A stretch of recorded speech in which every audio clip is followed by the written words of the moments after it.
आइए आज प्रश्नों की बात करते हैं।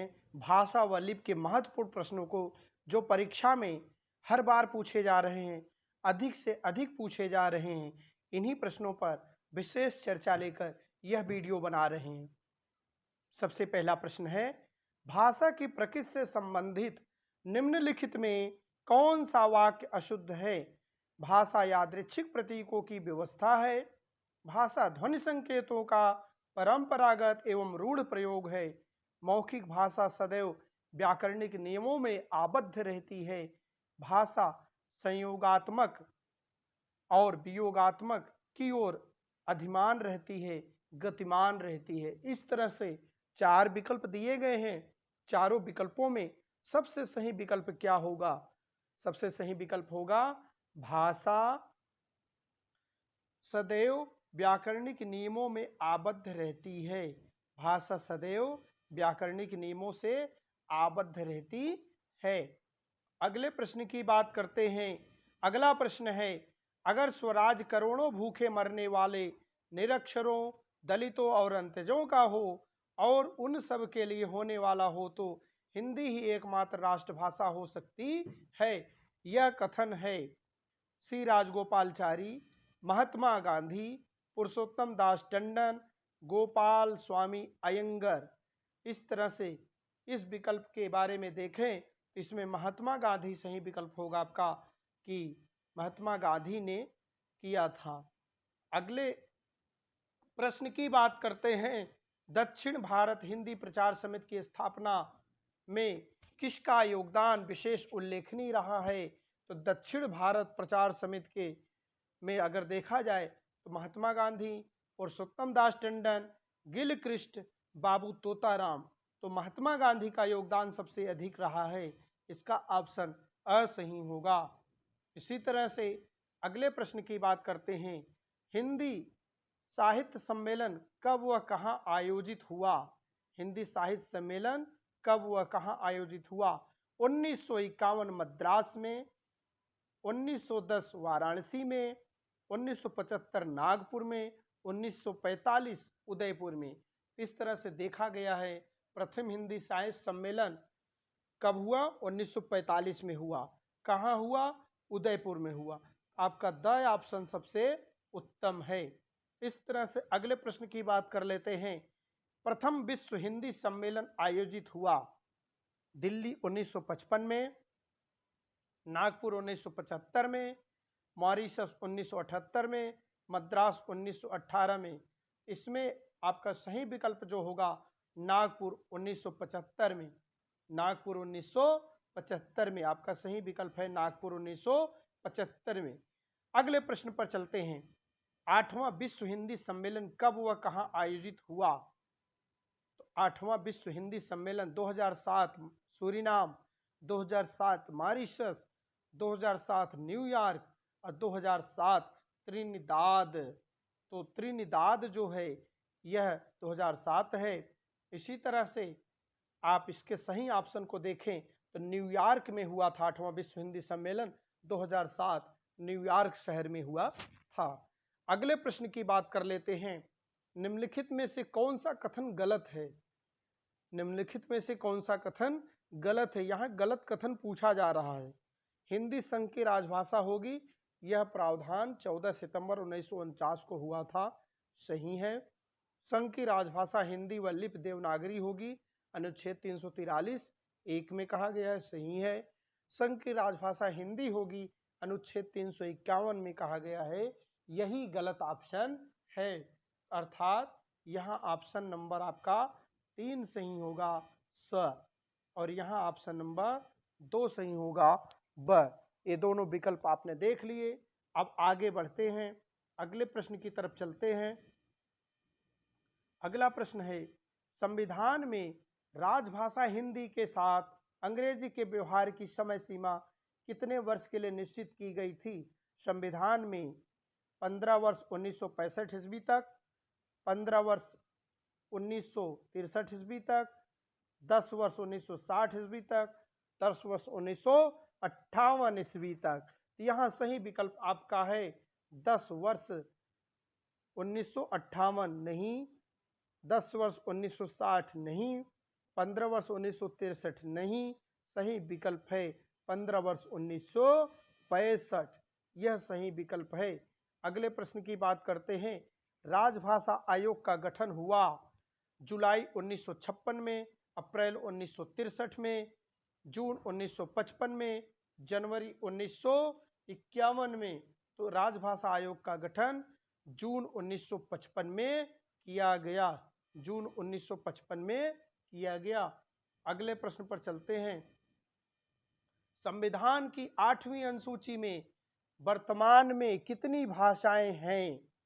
संविधान की 8वीं अनुसूची में वर्तमान में कितनी भाषाएं हैं? तो यहाँ देखने को मिल रही हैं 14 भाषाएं, 18 भाषाएं, 21 भाषाएं, 22 भाषाएं। तो यहाँ सही विकल्प आपका होगा 22 भाषाएं।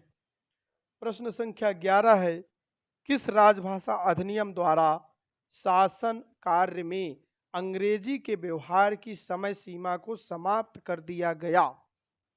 राजभाषा अधिनियम 1976, राजभाषा अधिनियम 1973, राजभाषा अधिनियम 1966, राजभाषा अधिनियम 1963। तो यहाँ सही विकल्प है आपका राजभाषा अधिनियम 1963 में समाप्त कर दिया गया।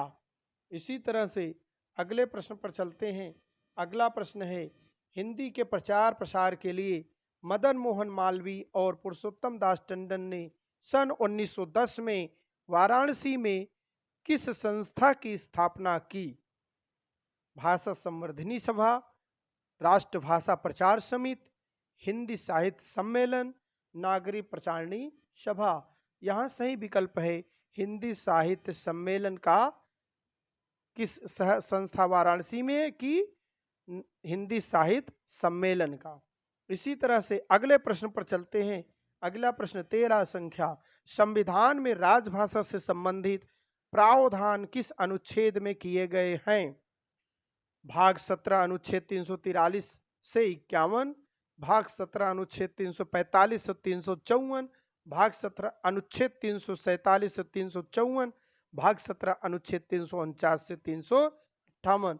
इसका सही विकल्प होगा भाग 17 अनुच्छेद 343 से 351। इस तरह से अगले प्रश्न की तरफ हम चलते हैं। नीचे दिए गए राज्यों के समूहों में से किस समूह के राज्यों ने हिंदी को प्रशासनिक कार्य व्यवहार के लिए स्वीकार किया? बिहार, झारखंड, गुजरात, राजस्थान, आंध्र प्रदेश, मध्य प्रदेश, पंजाब, उत्तर प्रदेश, छत्तीसगढ़, पश्चिम बंगाल, उत्तराखंड, हिमाचल प्रदेश, राजस्थान, झारखंड, छत्तीसगढ़, महाराष्ट्र, चंडीगढ़, उत्तर प्रदेश, राजस्थान, पंजाब। तो यहाँ भी आपका सविकल्प सही होगा उत्तराखंड, हिमाचल प्रदेश, राजस्थान, झारखंड, छत्तीसगढ़। क्वेश्चन 15 पर चलते हैं। खड़ी बोली को टकसाली भाषा किस विद्वान ने कहा? तो खड़ी बोली को टकसाली भाषा जॉर्ज गिलक्रिस्ट ने कहा। रामचंद्र शुक्ल ने नहीं कहा, जॉर्ज गेरसन ने नहीं कहा, चंद्रधर शर्मा गुलेरी ने नहीं कहा, गिलक्रिस्ट ने कहा। अगला प्रश्न है आपका 16, भाषा के लिए हिंदवी शब्द का प्रयोग सबसे पहले किसने किया? भाषा शब्द के लिए हिंदवी का प्रयोग सबसे पहले अमीर खुसरो ने किया। इस तरह से इन दोनों प्रश्नों के बाद अगले प्रश्न पर चलते हैं। हिंदी शब्द निम्नलिखित में से किससे संबंधित है? हिंदी शब्द निम्नलिखित में से सिंधी से संबंधित है। किससे संबंधित है? सिंधी से संबंधित है। इसी तरह से हिंदी किस भाषा का शब्द है? हिंदी ईरानी का है, हिंदी फारसी का है, हिंदी संस्कृत का है, हिंदी अरबी का है। हिंदी शब्द फारसी का मूल शब्द है, फारसी का मूल शब्द है। इसी तरह से अगले प्रश्न पर चलते हैं। खड़ी बोली निम्नलिखित में से किस उपभाषा वर्ग की बोली है? खड़ी बोली निम्नलिखित में से पश्चिमी हिंदी उपभाषा वर्ग की बोली है। पश्चिमी हिंदी उपभाषा वर्ग की बोली है। पूर्वी हिंदी की नहीं है, बिहारी हिंदी की नहीं है, कोई नहीं, ये भी नहीं है। सही विकल्प ब है। इस तरह से अगले प्रश्न पर चलते हैं। निम्नलिखित में से गलत विकल्प छांटिए। अब गलत विकल्प यहाँ छांटना है, तो गलत विकल्प क्या होगा इसको ध्यान देना होगा। पश्चिमी हिंदी, खड़ी बोली, ब्रजभाषा, हरियाणवी, बुंदेली, कन्नौजी। एक विकल्प सही है, पश्चिमी हिंदी के अंतर्गत ये सभी आते हैं। पूर्वी हिंदी, अवधी, बघेली, छत्तीसगढ़ी, गढ़वाली, इसको भी ध्यान देते रहेंगे। अगली बोली राजस्थानी, मारवाड़ी, जयपुरी, मेवाती, मालवी आते हैं। बिहारी, भोजपुरी, मगही, मैथिली आते हैं। बिहारी में ये तीनों बोलियां आती हैं। राजस्थानी उपभाषा में चारों आती हैं। पूर्वी हिंदी में 3 बोलियां आती हैं। ये चौथी बोली जो गढ़वाली लिखी गई है ये नहीं है, इसलिए विकल्प ब सही है। अगले प्रश्न पर चलते हैं। निम्नलिखित को सुमेलित कीजिए। मागधी अभ्रंश, सौरसेनी अभ्रंश, अर्धमागधी अभ्रंश, पैसाची अभ्रंश। यहाँ देखना है ये अभ्रंश दिए गए हैं, उनसे निकलने वाली ये उपभाषाएं हैं। तो लहंदा पंजाबी जो है, बिहारी, बंगला, उड़िया, असमिया है, पूर्वी हिंदी है, पश्चिमी हिंदी, राजस्थानी, पहाड़ी, गुजराती है। 21 प्रश्न में आप विकल्प अगर देखेंगे तो क में ख होगा। क में ख। मागधी किससे विकसित हुई है? मागधी विकसित हुई है बिहारी, बंगला, उड़िया, असमिया। मागधी से चारों बोलियां विकसित हुई हैं। असमिया, बिहारी, बंगला, उड़िया। सौरसेनी से पश्चिमी हिंदी विकसित होती है। सौरसेनी से पश्चिमी हिंदी विकसित होती है। पश्चिमी हिंदी राजस्थानी, सौरसेनी से। अर्धमागधी से देखें तो पूर्वी हिंदी विकसित होती है। अर्धमागधी से पूर्वी हिंदी। ग में ग। इसी तरह से घ में लहंदा और पंजाबी। घ में क्या ऑप्शन आया? लहंदा और पंजाबी। अगर आप अब देख पाएंगे तो ब ऑप्शन आपका सही है। क में ख, ख में घ, ग में ग, घ में क। एक सेकंड ऑप्शन आपका सही है। इस तरह से अगले प्रश्न पर चलते हैं। राजस्थानी की किस बोली में प्रारंभिक श व्यंजन ह में बदल गया है? राजस्थानी की मारवाड़ी बोली में प्रारंभिक श ह में बदल गया है। प्रारंभिक श ह में बदल गया है मारवाड़ी में। इसी तरह से अगले प्रश्न की बात करते हैं। अभ्रंश के परिनिष्ठित रूप को पुरानी हिंदी के नाम से किसने पुकारा? अभ्रंश के परिनिष्ठित रूप को पुरानी हिंदी के रूप में किसने पुकारा है? भोलानाथ तिवारी ने, राहुल सांस्कृत्यायन ने, चंद्रधर शर्मा गुलेरी ने, बाबू राम सक्सेना ने। इस तरह से यहाँ देखा गया है स विकल्प आपका सही आ रहा है, चंद्रधर शर्मा गुलेरी ने। निम्नलिखित बोलियों में से कौन सी बोली का अपना स्वतंत्र साहित्य नहीं है? कौन सी बोली का अपना स्वतंत्र साहित्य नहीं है?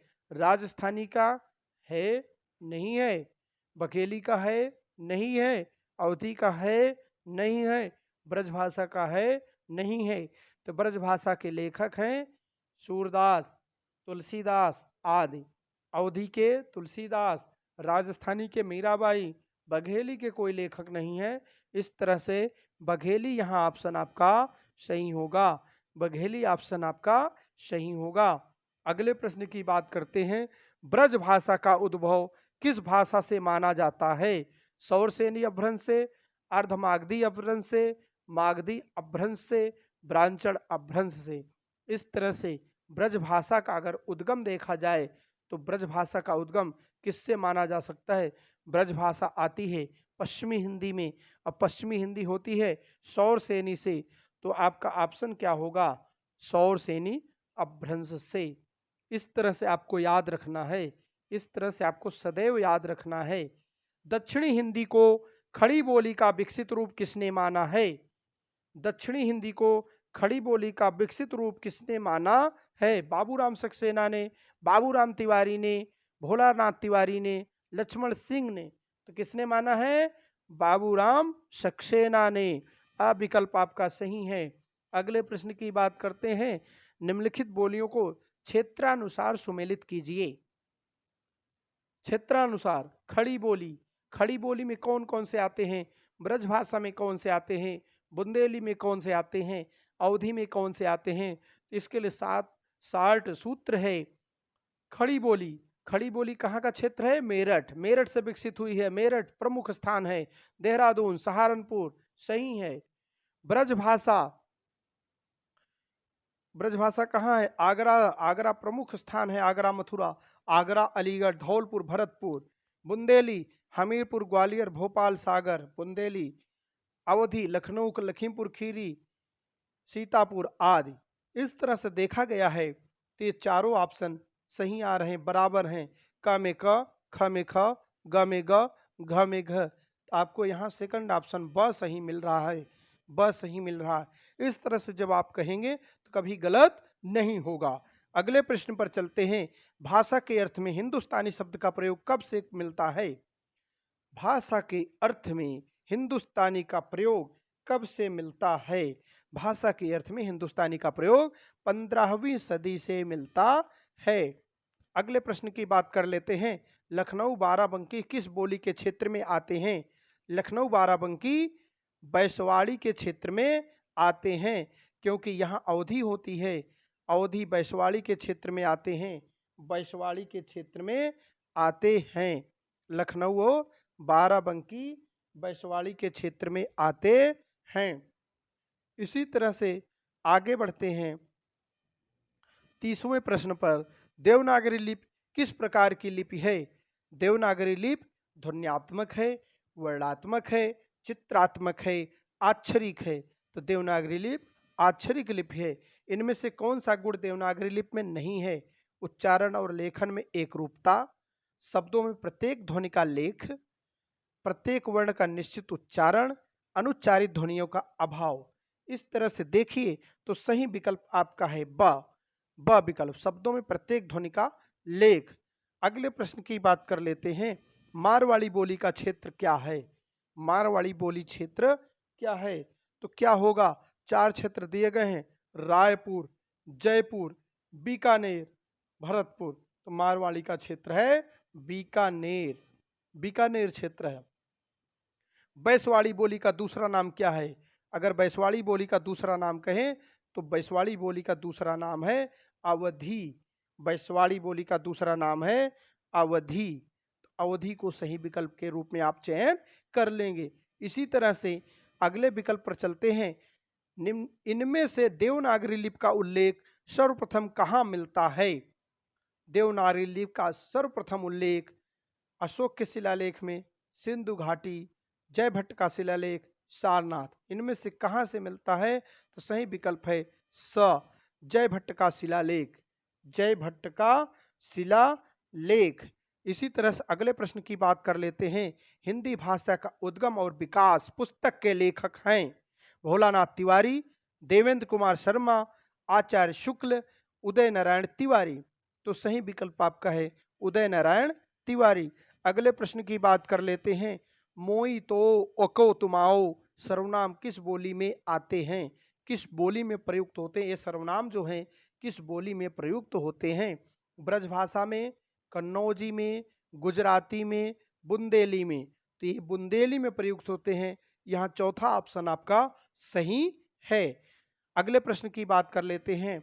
अगला प्रश्न है, हिंदी के विकास में अपभ्रंश का योगदान नामक ग्रंथ के रचयिता हैं।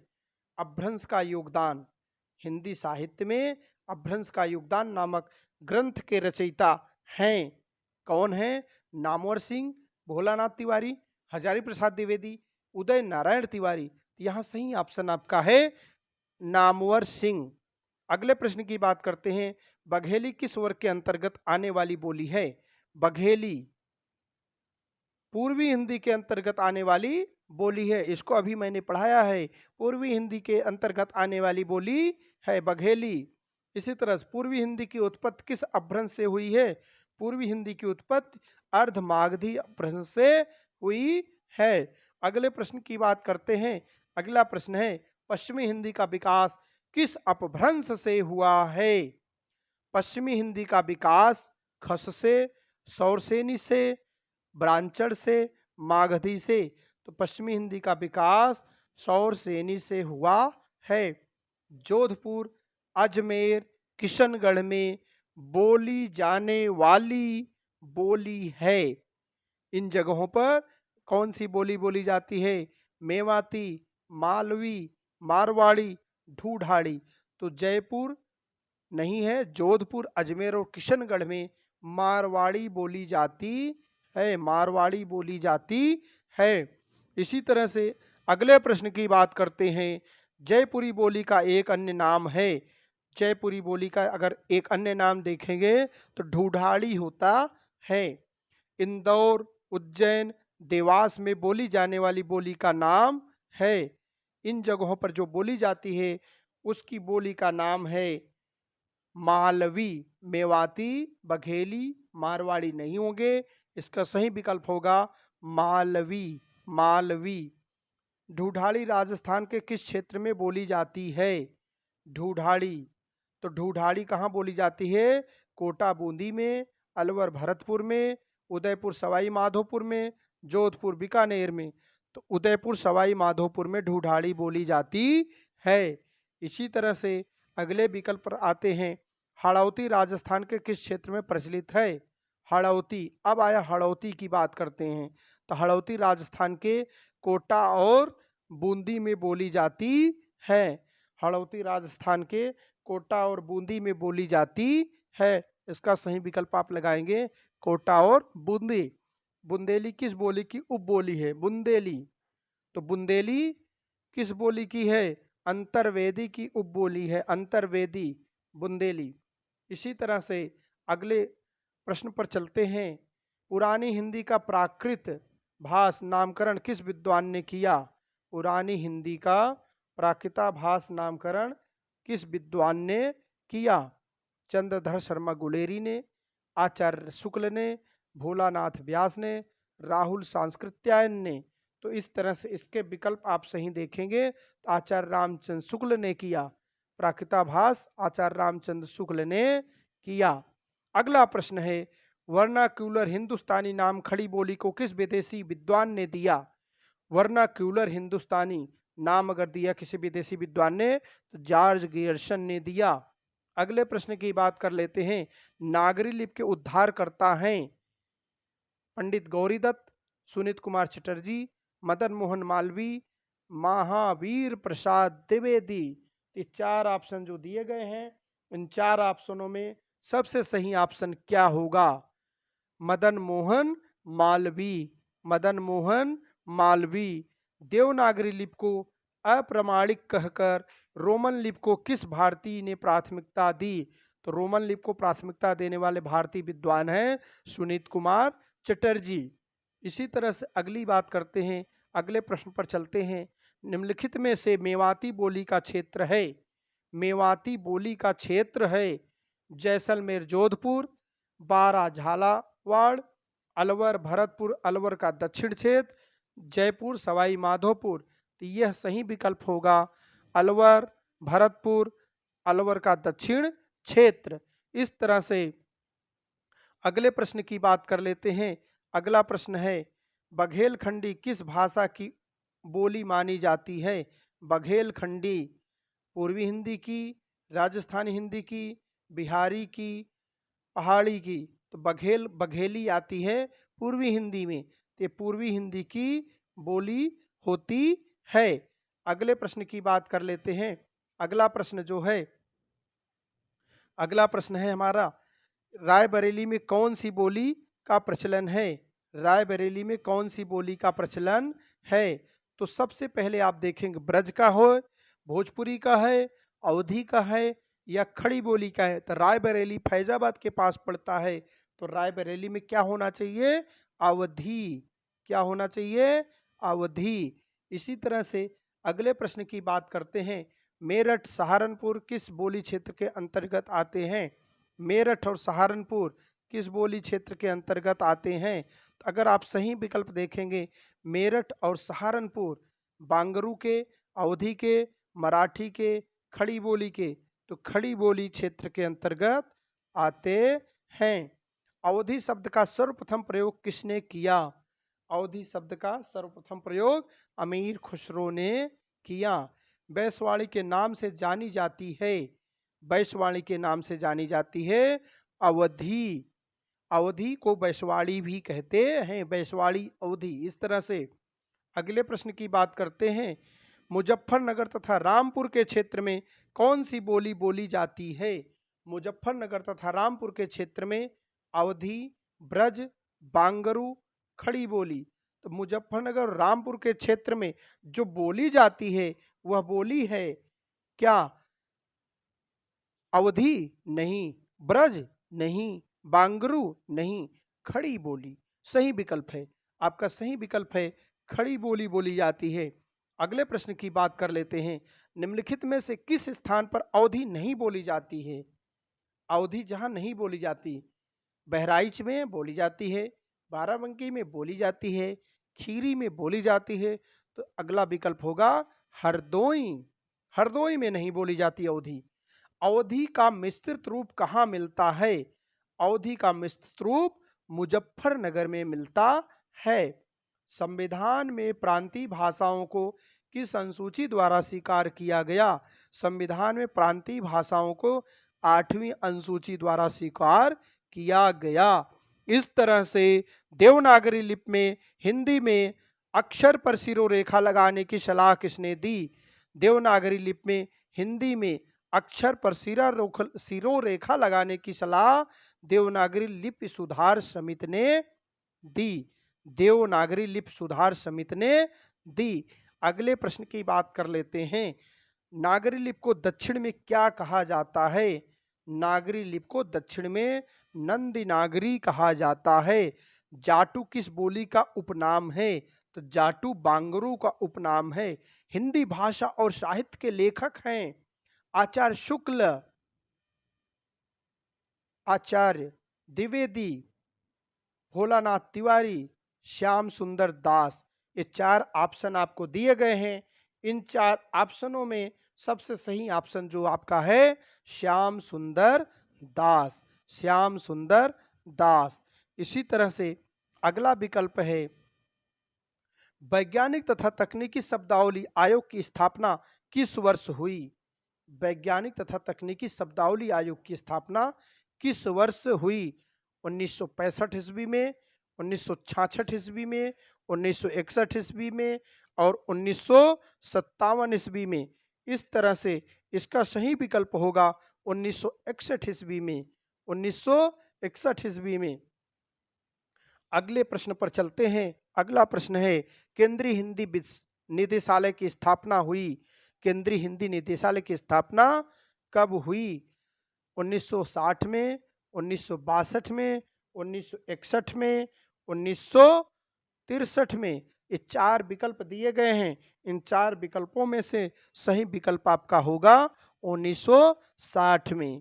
इस तरह से अगले प्रश्न की बात कर लेते हैं। केंद्रीय हिंदी संस्थान का मुख्यालय कहाँ है?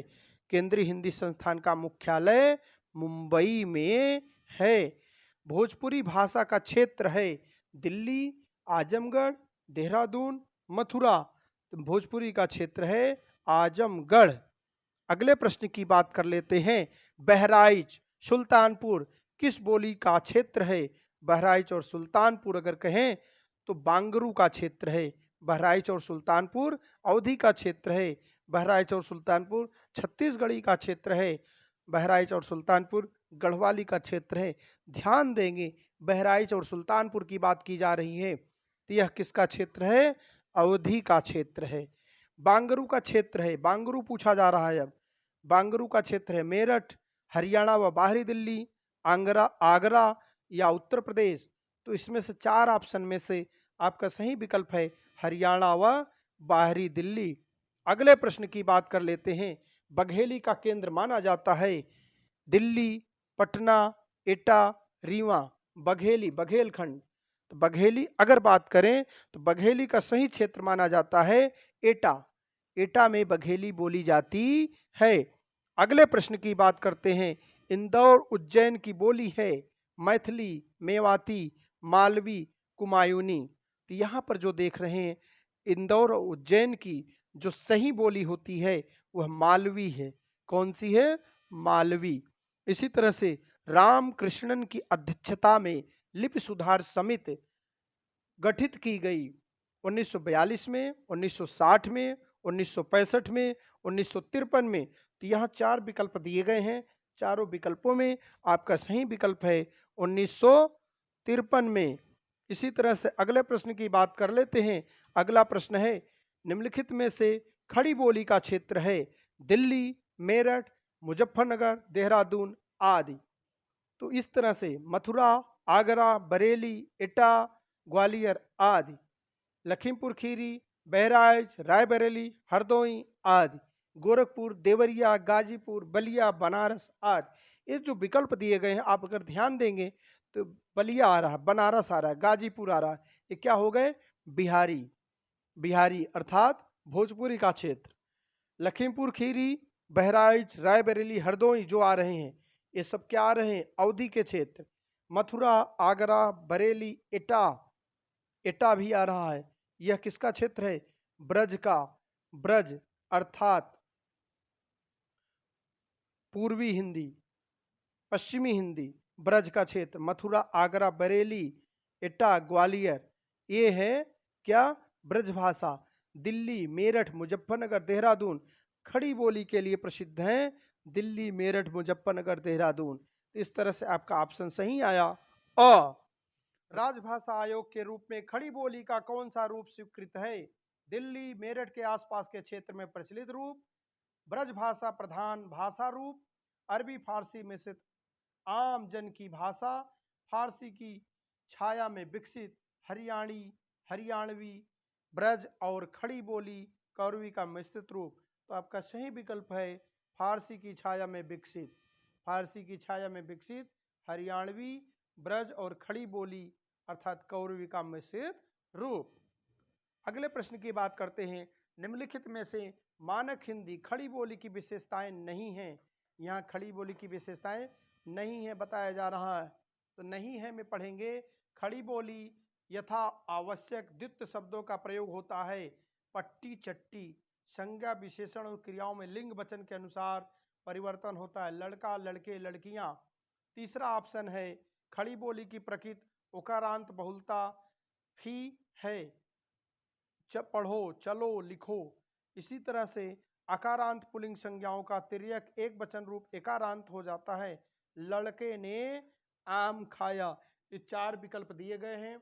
इन चार विकल्पों में से आपका तीसरा विकल्प खड़ी बोली की विशेषता नहीं है। खड़ी बोली की प्रवृत्ति ओकारांत बहुलता की है। पढ़ो, चलो, लिखो, यह गलत है। यह गलत है। इस तरह से अगले प्रश्न की बात कर लेते हैं। निम्नलिखित में से कौन सा कथन अशुद्ध है? मानक हिंदी में अस्वर का उच्चारण शब्दांत से शब्द के मध्य से लुप्त हो जाता है। इसी तरह से स का उच्चारण भेद हिंदी में लुप्त हो जाता है। यह वह व्यंजन अर्धस्वर के रूप में उपस्थित होते हैं। भूतकाल में सकर्मक क्रिया होने पर कर्ता कारक ने का प्रयोग होता है। कर्ता कारक ने का प्रयोग होता है। यहाँ सही विकल्प आपका है ब। स का प्रयोग लुप्त नहीं होता है। और पूछा गया अशुद्ध कथन लुप्त होने की बात कर रहा है, तो लुप्त नहीं होता, इसलिए यह विकल्प सही है आपका। अगले प्रश्न की बात करते हैं। देवनागरी का विकास किस प्राचीन लिपि से माना जाता है? देवनागरी लिपि का विकास खरोष्ठी से, ब्राह्मी से, चित्रलिपि से, शारदा लिपि से। इन चार लिपियों में से देवनागरी का विकास ब्राह्मी से माना जाता है। अगले प्रश्न की बात कर लेते हैं। अगला प्रश्न है देवनागरी में सुधार के लिए अ, आ, ई, औ के रूप में 12 खड़ी स्वीकारने का सुझाव किस समिति ने दिया? तो 12 खड़ी सुधारने का सुझाव काका कालेलकर समिति ने, नागरिक प्रचारणी सभा समिति ने, डॉक्टर नरेंद्र देव समिति ने, महादेव गोविंद रानाडे समिति ने। तो यहाँ जो सुधारने का प्रयास किया गया है काका कालेलकर समिति ने दिया है। इस तरह से आज के प्रश्नोत्तरी को यहीं समाप्त करते हैं। वीडियो आपको कैसा लगा? वीडियो आपको अच्छा लगा हो चैनल को सब्सक्राइब करें, लाइक करें, दोस्तों में शेयर करें, ताकि इसी तरह से वीडियो हम अपलोड करते रहें। वीडियो अपलोड करते ही आपको नोटिफिकेशन मिलता रहे। आज के लिए इतना ही। धन्यवाद। जय हिंद, जय भारत।